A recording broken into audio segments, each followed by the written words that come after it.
Itning qadri boru, odamning qadri yo'qmi? Turkmaniston hayvonni siylashni bilibdi-yu, ammo insonning qadrini unutganga o'xshaydi.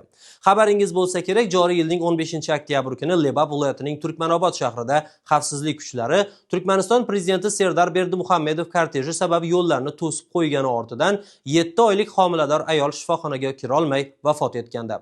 Ayolning eri uni shifoxonaga olib ketayotgan edi, biroq ularni yo'lda xavfsizlik kuchlari to'xtatib, o'tishga ruxsat bermagan. Erkak xavfsizlik kuchlariga tiz cho'kib yolvorishgacha borgan. Insongarchilikni unutgan xavfsizlik xodimlari esa xiyobonlar orqali tuman tibbiyot birlashmasiga piyoda borishni aytgan. Qornida homilasi bor ayol erining qo'lida halok bo'lgan. Xavfsizlik xodimlari erkakning oldiga borib, ayolning prezident korteji sabab vafot etganini sir saqlashni talab qilgan. Mahalliy aholining xabar berishicha, oilaning uyi xavfsizlik kuchlari tomonidan qo'riqlanmoqda.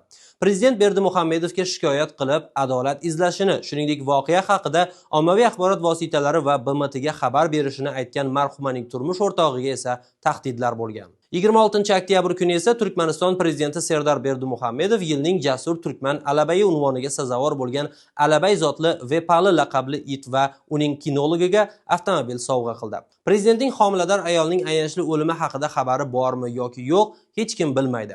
Itning mashina bilan siylanishiga kelsak, hech kim ajablanmasa ham kerak. Negaki o'zini dunyodan yakkalab qo'ygan bu mamlakat rasmiylari itni shu qadar sevadiki, hatto unga 2020-yilda oltindan yodgorlik ham o'rnatilgan.